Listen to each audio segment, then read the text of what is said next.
Hey guys, it's high time to put this 97 Magna back on the road. Last time I had it out on the highway, it seemed like we had a vibration from the front. But since then, we have a different tire on it. Actually, a different wheel because the other wheel is on my other bike. So I stole it off of here. Had to find a tire that would hold air. Now we got that. So, time to resurrect this guy. He's just laying here, hanging out without a tire.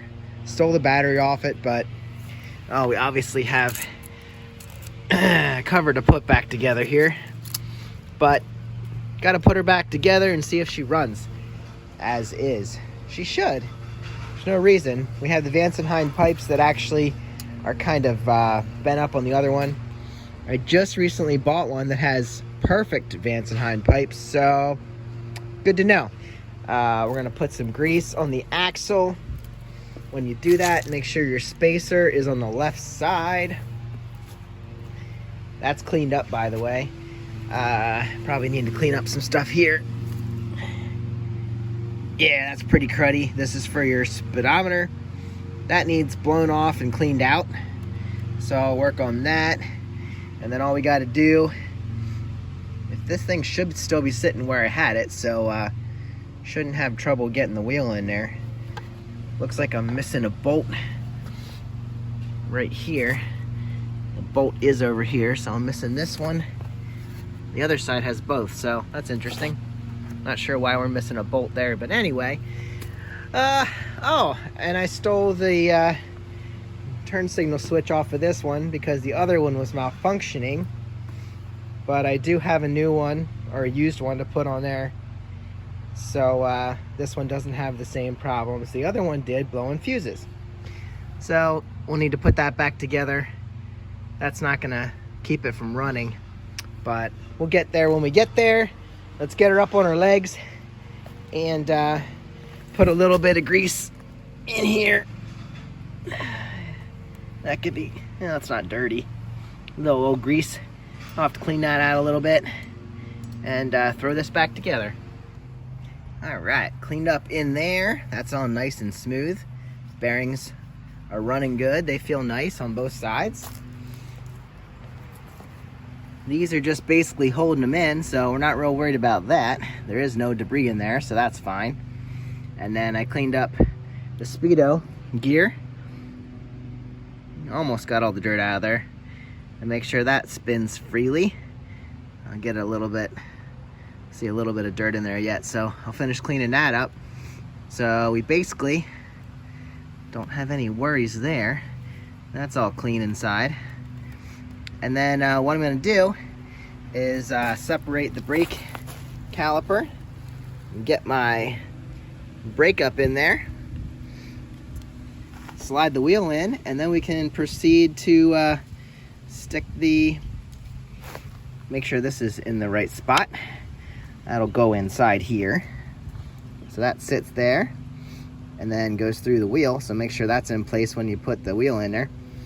Make sure it goes up through the brake caliper and fish it down through. Make sure your spacer goes here and then you're into the other side. Just a quick tip for grease application, even though I did it anyway. I put grease on my axle and because of the close tolerances, it actually all scraped off as it was going in, so I put some inside, and I put way too much inside. So what happened next is it all squirted out the other side. So just so you know, put some inside. I even put the axle in now, just so I could kind of smear it around. And then you don't want extra grease flowing around. That'll just collect dirt. So I wiped off the excess. Now we're gonna go install. All right, so I'm glad I got a lift since I did this job, and I'm just laying it over as far as I can. So anyway, now got the front wheel back in line. Well, not exactly. I needed to get the Speedo in the place. So got that in place. That's good to go. Now, just need to line this up and start feeding my axle through. Spacer's gonna have to go in on that side. And then I gotta lift this thing up so that I can put the nut back on the other end. This is just ridiculous what I'm trying to do, but I finally got it lined up. I've got this sucker sitting on tires. I mean, it's okay, it's fine. And then I lifted it with my auto jack. So everything's lined back up. I got my speedo there, so I'm gonna start going down through. I gotta throw in the spacer because now we're resting on the bottom fork. So I gotta lift all that up and throw in my spacer. And I'll even have room to spin my nut on very carefully. And then we can pick this guy up. But I did take off the brake just so I wasn't struggling with that, with all the everything else going on. Two 12mm bolts right here, and it comes right off, so I can decompress that and put it back on, and hopefully that one's not seized. And maybe we'll go ahead and put it all back together. What's the dumbest, hardest part about this whole thing? That would be trying to line up the axle with the other side and get it knocked through. I ended up putting my finger up through the hole on this fork just to get it to line up and guide it through. So now I'm gonna screw this on. I'll worry about tightening it when we're actually up in the air. So I'm gonna screw this on and hopefully everything's good to go. And next time I'll just use the lift that I picked up in the meantime. All right, guys, I got her up. I pushed her out here, and we're gonna go ahead and see if we can start it. I did throw this battery in, so we're kind of mixing videos here. If you watched the last one, that came up fully charged from the trickle charger. Gas is on. I know there's a lot of gas in here. Don't have a key. Don't actually need one. I do need to be able to turn this though. Okay, let me go get a screwdriver, because a screwdriver will work. All right, big fat screwdriver here. This guy drilled this out before I got it, so unfortunately I did get a key made for it so I could get in the gas tank. Let's hope this gas is good. Pull the choke. Good, this one pretty much stays when I pull it. All the other ones slide in. All right, so this hasn't been started in a long time. I don't have my switches here, but that's fine. And it looks like I took off the rear, those things, mirrors. Yeah, there we go. All right, run is on. Let's see if she cranks. She's not cranking. Not sure why. Let's see what's happening. Oh, I bet she's not going to crank if this isn't connected. So, whoops. I could jump that. Yeah, I can jump that.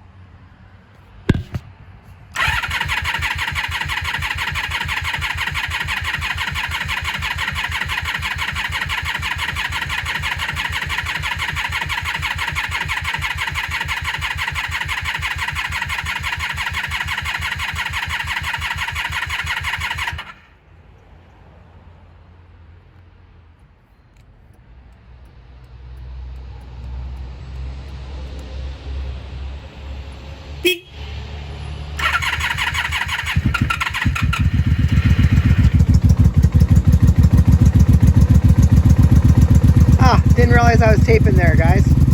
Sorry. Well, she started. Not bad. Not bad for a bike that hasn't been running lately. Whoa. Oh no, we got gas dripping out. That's not good. Not sure why there's gas dripping out. That's just like my other one. Well, that's a shame. Maybe it'll stop.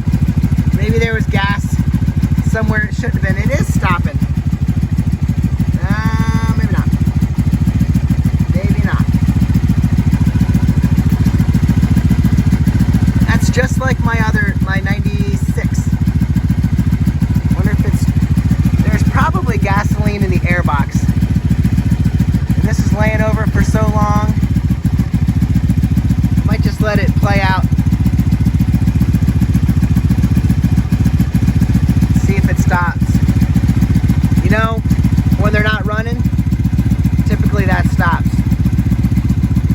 something is hung up inside the carburetor.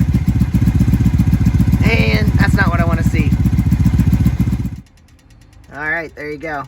Shut her off and it stops leaking. So it's probably a float stuck open.